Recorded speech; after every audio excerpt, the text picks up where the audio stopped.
टोहाना से विधायक और पूर्व पंचायत मंत्री देवेंद्र बबली ने लोकसभा चुनाव के नतीजों को लेकर क्या कुछ कहा, बात की हमारे वरिष्ठ संवाददाता पवन सवर ने।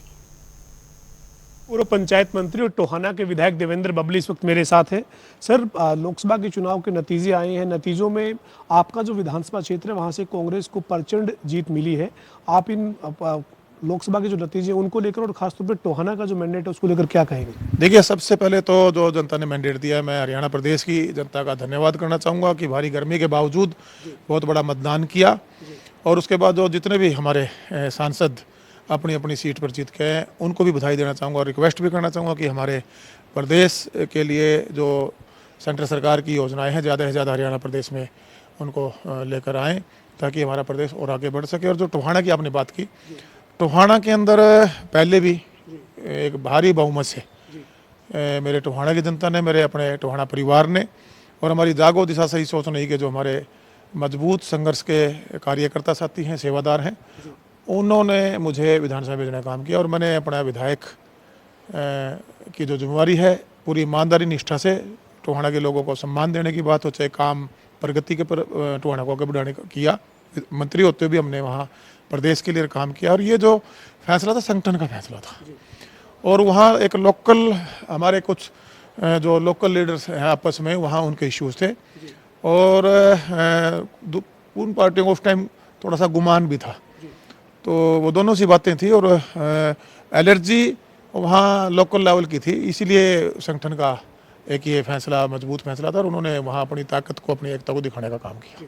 बबली जी, ये जो नतीजे हैं 5 सीटें बीजेपी को मिली है, 5 सीटें कांग्रेस को मिली है, 2-2.5 महीने बाद हरियाणा में विधानसभा के चुनाव का बिगुल बज जाएगा। आपको क्या लगता है कि आने वाला 2024 का विधानसभा का जो रण होगा उसमें किस तरीके की स्थिति रहेगी? देखिए, परिस्थितियाँ, ये देश का चुनाव था। अब खूब जो एनडीए गठबंधन ने भी खूब मेहनत की, एनडीए ने भी, दोनों पार्टियों ने अपने दोनों जो हैं अपनी अपनी तरफ से काम किया है, लेकिन मैंडेट एनडीए को देश की जनता ने देने का काम किया। हालांकि बहुमत पहले से काफ़ी पहले की जितनी सीटें थी उससे घटा है। हरियाणा प्रदेश के अंदर पिछली बार 10 की 10 थी, अब की बार 5 आई हैं और दोनों पार्टियों को अगर विधानसभा वाइज इसका आप आकलन करेंगे तो अभी ये बड़ा एडवांस होगा। भाई, हवा में जो पार्टी आ जाएगी वो सत्ता में नहीं आएगी, ये मैं आपको दावे के साथ कह सकता हूँ। सर्वे पार्टियां करेंगी, मुझे लगता है लोगों की पसंद के जो कैंडिडेट हैं उनको चिन्हित करेगी और आपसी जो पार्टियों के अंदर सभी पार्टियों में होता है, जहाँ सीनियर लीडरशिप जहाँ थोड़ी सी मजबूत होती है वहाँ वो दिखता नहीं है, जहाँ कमज़ोर हो जाती है वो दिखना शुरू हो जाता है।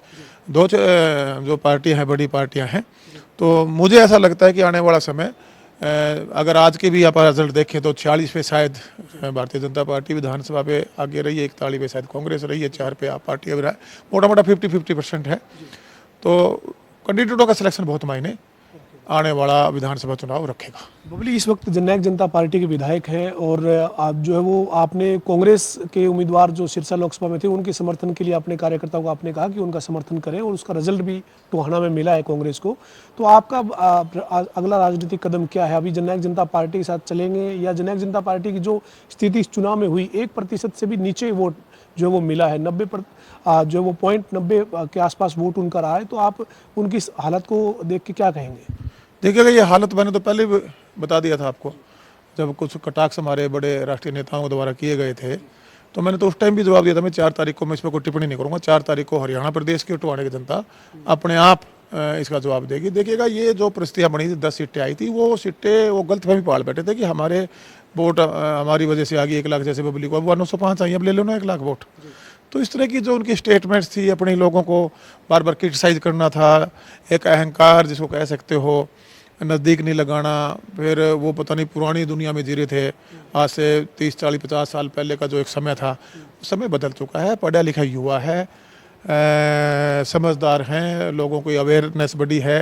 आजकल सोशल मीडिया के माध्यम से अदर्स और बहुत से संसाधन ऐसे आए हैं तो लोग अपना भला बुरा समझ सकते हैं। काट की हड्डी हमारे हरियाणा में कहा तो एक बार चढ़ती है और वो मुझे लगता है शायद चढ़ चुकी है और ये नतीजा आपके सामने है।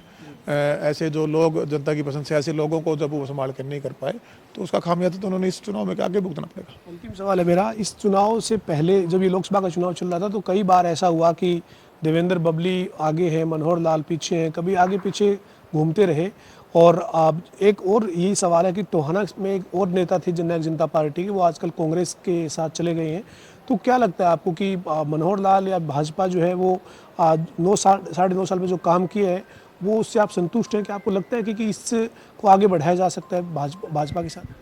देखिए, काम बदलाव का प्रयास इन्होंने किया, लेकिन उसकी एक प्रॉपर तैयारियां मैं कई जगह, जैसे मैं एज ए पंचायत मंत्री मैंने बहुत से सुझाव दिए, लेकिन वो कहीं ना कहीं जो हमारा यहाँ मुझे महसूस हुआ कि जो एसी कमरों में बैठे हुए हमारे कुछ अधिकारी जिनको गांव के धरातल की समझ, मैं ये मानता हूँ शायद कम थी, हो सकता है वो इंटेलिजेंट हैं, वो सारी बातें मैं उनकी स्वीकार करता हूँ। और उस पर जो फैसले कुछ लिए गए, जैसे हमारा ई टेंडरिंग का, तो उसमें हमने कहा था कि जिन पर कैपिटा जो पैसा 5-7 लाख तक है, एक अमाउंट फिक्स करके उसको मैनुअली गांव को हम दें, क्योंकि 2-2 लाख रुपए, जैसे मेरा एक छोटा गांव है 2 लाख रुपए था, उसमें टाइट एंड टाइट फंड भी है, उसमें स्टेट फाइनेंस का अलग है, सेंटर का अलग था, तो वो डेवलपमेंट के लिए पैसा खर्च नहीं हो पाता था। तो ये इश्यूज थे छोटे मोटे, लेकिन उस पर आखिरी फैसला तो जो मुखिया होता है उसी का अधिकार क्षेत्र होता है, हम तो एक मंत्री तो सहयोगी के रूप में होता है, लेकिन फिर भी काफ़ी अच्छा बदलाव हमने किया और उसमें कुछ बदलाव से फायदे भी और कुछ बदलाव में सुधार की ज़रूरत थी, आज भी ज़रूरत है। अगर मैं तो अभी भी कह के आया हूँ कि उसमें सुधार कर लिया जाए, ताकि जो खामियां कमियां, देखिए कमी किसी से भी रह सकती है, उस टाइम रही उनको मिले, और जो 4000 गांव ऐसे हैं जिनका 5-7 लाख तक जो पैसा आता है उनको मैनुअली अलाउ कर दिया जाए, और बाकी जो सरकार डेवलपमेंट का फंड देती है बेशक आप वही टेंडरिंग से कराए, उसमें कोई दिक्कत नहीं है। लेकिन कुछ सुधारों की हमारे डिपार्टमेंट में भी उस टाइम भी ज़रूरत थी, और उसको आज भी मेरे एक सुझाव मैं आज भी देख रहा हूँ कि ये होना चाहिए। हमारे साथ पूर्व पंचायत मंत्री और टोहाना के विधायक जो हैं वो देवेंद्र बबली थे, जो कह रहे हैं कि कई तरीके की कमियां जो है वो सामने आई थी जब वो पंचायत मंत्री थे, उनके ऊपर उन्होंने सुझाव भी दिए थे, लेकिन शायद उस वक्त तमाम जो अधिकारी थे उन्होंने उसको आगे नहीं बढ़ने दिया गया, उनको समझ नहीं थी या इसके पीछे क्या वजह थी वो उन्हें जानकारी नहीं है, लेकिन आप कई तरह की चीज़ें थी जिनके चलते कमियां जो है वो रही। और अब देवेंद्र बबली का यही कहना है कि जो जनता ने टोहाना में मैंडेट दिया है वो मैंडेट साफ है, वो ये बयां कर रहा है कि जिनका साथ उन्होंने दिया उसको एक भारी मत जो है वो टोहाना में मिले हैं। वीडियो जर्नलिस्ट विजेंद्र सिंह के साथ पवन सिंह और जनता टीवी, चंडीगढ़।